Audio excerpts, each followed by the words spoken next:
This is the Crisscross Show, and I'm back, and it feels good to be back. I'm back after I think a month or so, almost 2 months that I've been off, and I'm back. Last time I filmed, I think it was Lakers Media Day, and now I'm back 18 games into the regular season. And in this episode, I'm going to talk about the Lakers. I'm going to go back to my old segments of something, nothing, or everything. I'm also going to talk about the fly on the wall. And I'm also going to give you my NBA rankings in a weird and new way. So anyways, enjoy. Okay, so before I begin every episode, I must show a jersey. Now this jersey came in last week. It is a Los Angeles Lakers city jersey, obviously number 6 for number 6, all for my favorite basketball player.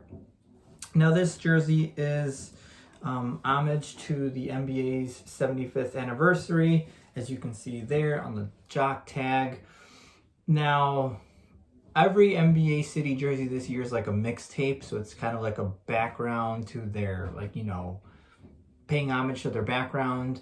And I think they're really, really creative. I really like the color scheme of this one. It's like purple, baby blue, and white. I really like this color scheme. Way too good looking to pass up. I'm looking to get an Anthony Davis t-shirt. Nike, if you want to send it my way, that would be awesome. The NBA city jerseys all look good. Some of my favorites are, other than the Lakers, are the Cavs. The 76ers looks cool because it's like, kind of like a bunch of multicolors. The Miami Heat looks creative. I like what they did with the player numbers. I thought it was creative to do that. And just a couple of other ones that I can't really think off the top of my head. But a lot of the city jerseys, Chicago's looks pretty cool. A lot of the city jerseys look great. I wish I could get them all. But again, we're on a budget here. So we're going to stick with the Lakers, the team that I prefer to watch the most. So anyways, that's my jersey of the episode. Okay, so before I get back to the regular schedule program, I do want to say that I am filming near my laundry room, and I'm basically leaning on the stairs. There's really no place to film right now, and I really wanted to film an episode, so you'll see my dog probably walking occasionally. You also hear occasional background noise of like water in the washing machine, because I'm basically here in the washing room or the laundry room. So, if you do hear background noises, that's it right there, just like that right now. Now, I wanted to jump into the Lakers, my team. So the Lakers are currently struggling right now. Now, I know the last time I was on here, I was on during Media Day, Lakers Media Day, and I talked about how the Lakers, I knew they were going to struggle, but I knew that they were going to eventually find their way out of it.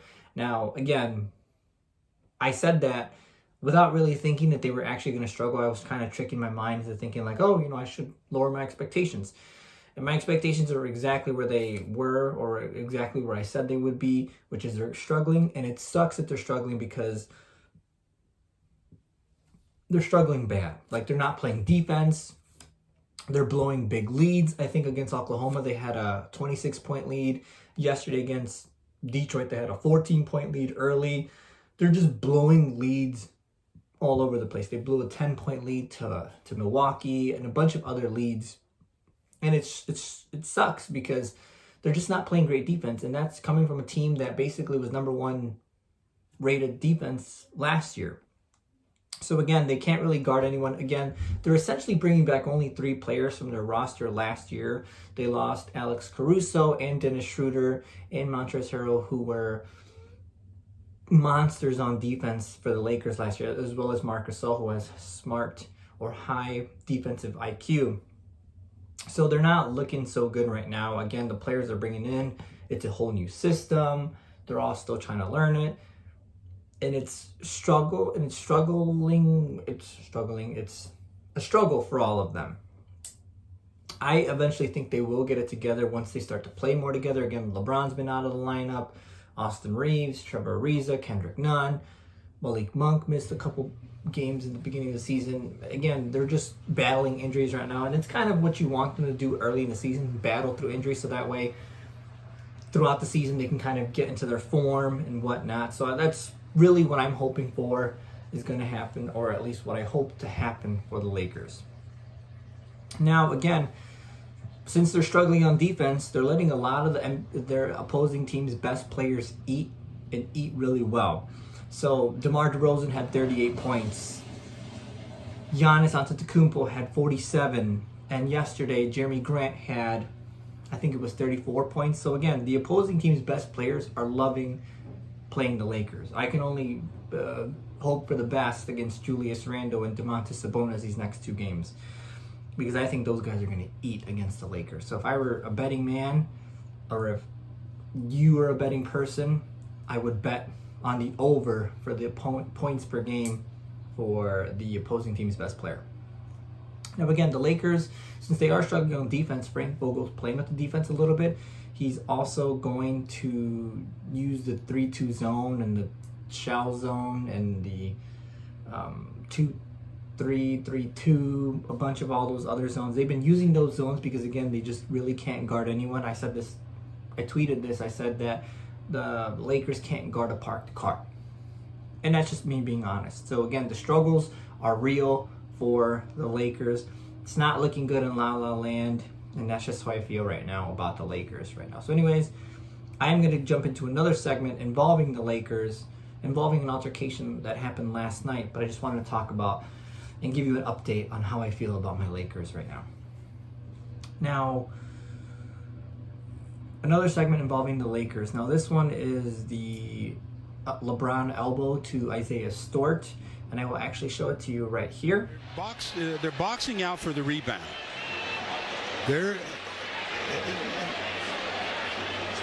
That angle, we didn't really get a look at the 2 players involved, and that's LeBron and Stewart.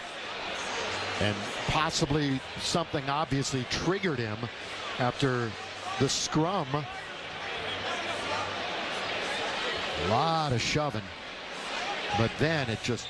Okay, so the elbow to Isaiah Stewart, in my opinion, was unintentional. Now, I was talking to a couple of people today, and they were talking about how LeBron's play was dirty. And I was defending LeBron, saying, no, it's unintentional. I watch all the games. I see LeBron do it literally every single time when he's trying to break free. Now, the person did say, man, LeBron can do no wrong around you, can he? Now, there's some truth to that, but also looking back at LeBron's track record, and also just watching all their games, you don't really see the violent attitude in LeBron to do that. He's more of a person to leave breadcrumbs on social media rather than do it on the court. And that's just who he's always been. He's always been that type of guy to, put cryptic tweets or cryptic Instagram stories rather than just fight on the court. Now, I think it was unintentional because, again, I see LeBron do it every single time. He'll usually swing the sword down to escape from the opponent's arm grapple or whatever. Yesterday, unfortunately, he kind of went horizontal rather than vertical. I think if he would have went vertical, it would have been a lot better. He probably would have gotten called for a foul, maybe gotten a technical for it. But since he went like this, it escalated the situation, ended up causing someone to bleed and bleed a lot. And again, it was, in my opinion, it was unintentional. It was just wrong place, wrong time. In that case, I think that, if Isaiah Stewart, because the foul was originally called on Isaiah Stewart. He originally fouled LeBron. I do believe there was a foul on the free throw. And then obviously, I think he loose ball fouled LeBron on the free throw attempt by Jeremy Grant. And then LeBron, kind of just did this as an add-on and whatnot. So again, that's just basically what happened. It was kind of like a bang-bang play. Isaiah Stewart ended up trying to be a tough guy and, trying to really go after LeBron. As everyone's kind of seen the video now, if you watch the whole thing, you'll see that, LeBron was really trying to, be apologetic, say oh crap, I actually hit this guy really hard. So he was, kind of apologetic and, really didn't want to escalate the situation.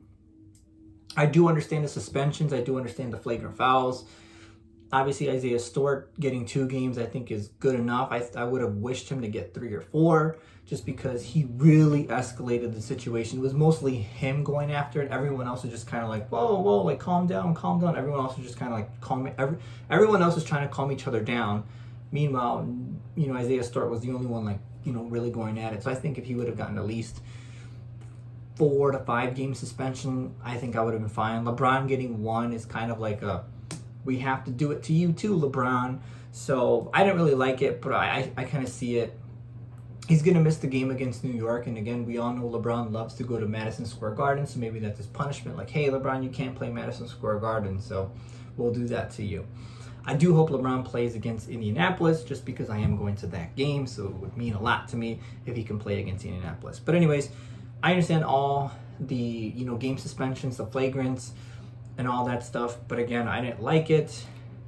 But again, to manage, to control the fire, you got to do that sometimes. And I applaud the NBA for the 1 game and a 2 game suspension. Okay, now I really like this segment because I feel like it means a lot, because I give you my opinion on whether I think something is everything, nothing, or something. Now, this is my segment called Something, Nothing, or Everything. And basically, I'm going to give you 3 scenarios. One, they'll all be each one. So one will be something, one will be nothing, and one will be everything. So starting off with the Bulls record, 12-5. Now, the Bulls are currently playing, as I'm filming right now, against the Indiana Pacers. Right now, last time I saw, like 10 minutes ago, they were down by 20. So the Bulls will essentially be 12-6. And I think this is everything for the Bulls, because since Levine has been a Bull, which has been 4 or 5 seasons now, he's had a losing record. He's had to do with Jim Boylan. I think he got a little bit of Fred Hoiberg. And now he's got Billy Donovan. And it's looking good for the Bulls. They look fun. I know last year they looked fun, but this year they look really fun. And they're really great because, again, DeMar DeRozan is flourishing. Lonzo Ball is flourishing. Alex Caruso's been a really great add-on. Zach LaVine looks happy. Kobe White is, looks like good trade bait. The Bulls look like they're trending somewhere.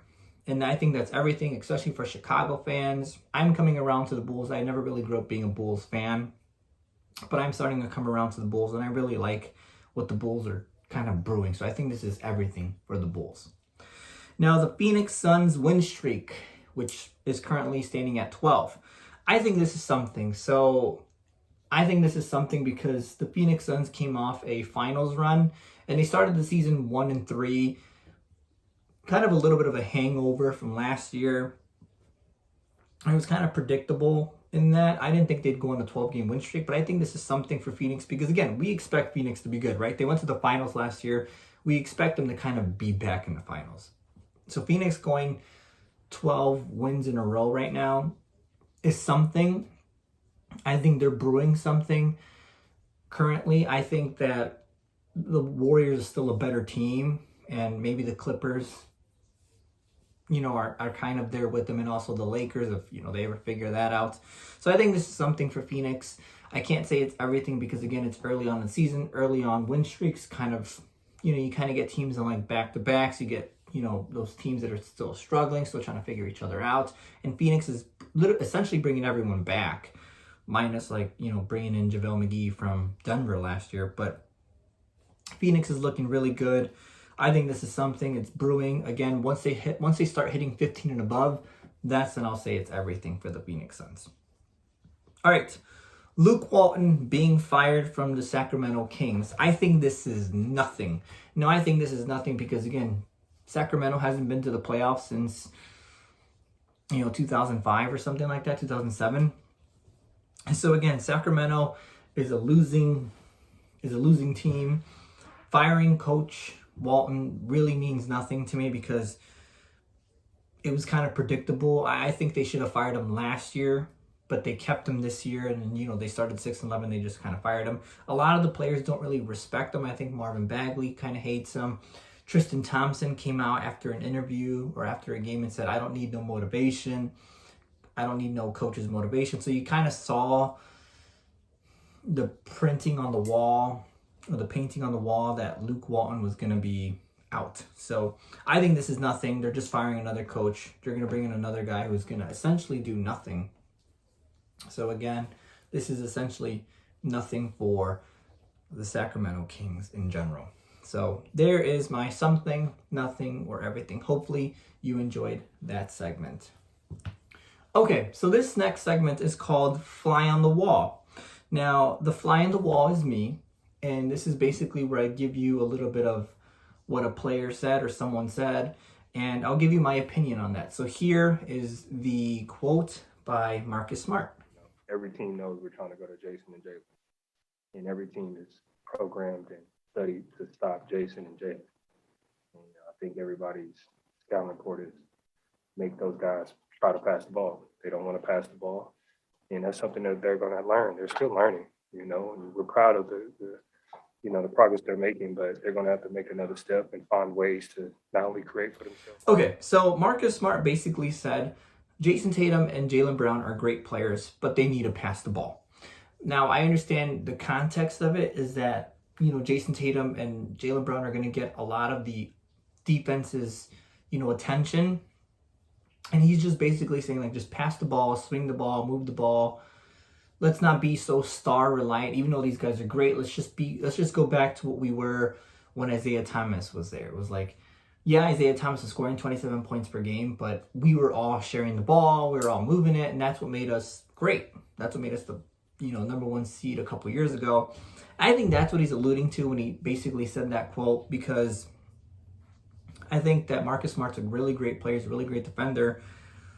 And again, he just wants to get his shots. He wants to get more clean looks. And, you know, Jaylen Brown and Jason Tatum usually will go on an isolation and score on those. But, you know, as it's becoming more and more predictable, teams are starting to figure it out. And that's why Boston has been struggling, especially these past 2 years. So, again, my fly on the wall, I think that Marcus Smart's comments are exactly where they need to be. It should have been worded differently, but I really like what he said. Okay, so anyways, this is my new NBA rankings, and I'm really proud of these rankings. I think these rankings are awesome. Now, I ranked them a little bit differently. So I really like Nick Wright, Colin Cowherd, and all those other people from Fox. Now, Nick Wright brought this good point up, is that every time they do rankings, like ESPN does rankings, they do, you know, basically teams from the best record, and, you know, everyone else kind of trickles down from there. And he created these tiers, which is a pyramid of, like, you know, where teams stand, kind of puts them all in a group just to kind of separate them. And, you know, it's kind of like the bottom all the way to the top. And it's, you know, no rankings, it's just tiers, like where all teams kind of belong. Because, again, there are teams that are, like, very close to each other. But if we rank one above the other, there's always controversy and whatnot. So anyways, going on to my tiers. So as you'll see pictures of it on here, starting with the bottom, which is I call Hello Cancun. Now, this bottom tier is basically what it means, Hello Cancun. These teams all combine for a record of 12-55. So the teams are currently New Orleans, Detroit, Orlando, and Houston. Again, combined record of 12-55. So that's not great, if I'll be honest. So that's why those teams are already Hello Cancun. Start planning out your trip. I think if you plan out right now, it's a lot cheaper than what it would be if you planned it out in April when the season ends for you. So again, those teams, they have potential. I was a little disappointed with New Orleans because, again, you got Brandon Ingram and you got Josh Hart and you got these other players, and, you know, to be one and whatever isn't great for them. So, you know, there you go. Hello Cancun. All right, the tier just right above them, I call them the cute start. It's a cute start that they all have right now. They're all kind of riding around 500 or above 500. So those teams are OKC, Cleveland, Toronto, Minnesota, San Antonio, and Sacramento. Now, I know San Antonio's like 4-11, Sacramento's 6-11, but Toronto's like 8-10, Minnesota's like 6-9, Cleveland's like 9-9 or whatever, and OKC's like, you know, 6-7 wins. So again, cute start. Those teams never have high expectations or aren't going to have high expectations from anyone. And they're starting good because they're beating up on the good teams that aren't really forming right now. and that's where a lot of their wins come from. And again, it's just a cute start. We all know that as the season progresses, as the teams start to kind of catch form, the good teams start to catch form, they're going to start to beat up on these guys, and it's just going to look bad for them. So anyways, cute start is where those teams rank. Now the tiers above them, actually, and I'm a little disappointed about this one. I call this segment, or I call this tier, the I'm alive but I'm dead, in reference to whatever that TikTok meme was. Now it's the Clippers, the Lakers, and the Pacers. Now the Clippers are on there because, again, the Clippers are currently 10-7, but they've had a couple of bad losses, like a couple of hiccups. The Lakers are 9-9. They're alive, but they're dead. You know, who knows? Who knows how the season's going to swing for them? Indianapolis right now, they were destroying the Bulls. They're 7-11 right now. They'll probably be 8-11. They're a good team, but, you know, they're alive, but they're dead. All right, the tiers above them, the hangover teams. So these teams are currently in a hangover from last season. So Milwaukee, New York, Atlanta, and Boston. And Milwaukee's coming off a championship. They're currently riding around 500. Not where you expect them to be. New York had a great season. Are kind of struggling right now. Atlanta had an amazing run in the playoffs last year. Are riding around 500. And also the Boston Celtics. They could be in the alive, but I'm dead. But I think they're a little bit better than the teams that they are above. Superstar or bust is the next segment, which is actually the segment above. So the superstar or bust teams are Memphis, Dallas, Denver, Portland, and Philadelphia. So these teams are all heavily reliant on their superstars. So Ja Morant, Luka Doncic, Nikola Jokic, Damian Lillard, and Joel Embiid. Those teams all struggle when their best player doesn't play. And also, they're riding around 500, just a couple games above 500. And again, Philadelphia lost Joel Embiid for a couple of weeks. And Dallas has not been looking good without Luka Doncic. So again, these teams are all reliant or heavily reliant on their superstar, which their superstar is great. But, you know, when they lose their superstar for 1 to 2 games, they will struggle. So these teams are good when they have their superstar, but they also struggle when they don't. So that's why they're superstar or bust. All right, segment above. So this is where the real cream of the crop comes.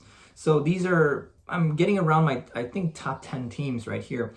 So right now, this segment is called the I Don't Trust You, but I'm Rooting for You. So I got Utah, Chicago, Washington, and Charlotte. Now, I don't trust them because I think their record is a little bit on steroids right now because Utah's 11 wins, Chicago's 12 wins, Washington's 11 wins, and Charlotte's 10 wins. But they all have 5 losses. They've all been looking pretty good so far. But again, I just think that those teams, I don't trust them. And I think come playoff time, they're all going to unravel. Utah, as we know, has unraveled the past 2 playoffs. Chicago hasn't been in the playoffs in a while. Washington, we all know how that was last year against Philadelphia. And Charlotte, you know, they were in the play-in tournament, but then they lost. So I like them and I'm rooting for them. I'm not really rooting for Utah, but I'm rooting for Chicago, Washington, and Charlotte. I'm rooting for them, but I don't trust them, just not yet. They got to convince me. They got to have a couple more convincing wins, and they got to kind of keep this up a little bit longer for me to start trusting them. But I do believe that they will be scary in the playoffs if the playoffs were to start today. Now, this is the second tier to the top. This is the potential to win it all. Now, I give Brooklyn and Miami this tier because I do believe they do have the potential. They all look good when they're fully healthy and, you know, there's everything syncing. I think Brooklyn with Kevin Durant and James Harden is enough to get out of the Eastern Conference if their supporting cast can stay healthy. If LaMarcus Aldridge can make it through this playoffs, if Paul Millsap and Patty Mills can make it through this, I think they will have strong potential to win it. But I don't think they're number 1 contenders just yet. Miami, when Jimmy Butler, Bam, PJ Tucker, Tyler Hero, Duncan Robinson all play and they're all healthy and they're all in good shape, Miami is going to be a tough out. I do believe that Brooklyn probably would edge them, but Miami is going to be a tough out. And if all goes well for Miami right now, they can probably be in the Eastern Conference Finals with Brooklyn. All right, so these are my number one contenders, the top tier, the cream of the crop over here. The Phoenix Suns and the Golden State Warriors. Now, again, both teams are leading the league in wins and loss column. They're all both looking so great. They look like if the playoffs were to start today, these two would meet in the Western Conference Finals, and this would be a finals matchup you'd want to see because of how well these teams are playing and how well these teams are just managing everyone else. They're basically just destroying their opponents, and they're looking really, really great. So again, those are my tiers. You'll see a picture of it right here. Again, this is how I feel. I think this is accurate of how the teams rank and where they rank. Okay, so anyways, that'll end my crisscross show for today. I really hope you guys enjoyed it. I really liked these NBA tiers. I'll try to be back every week with those, if not at least every 2 weeks with those.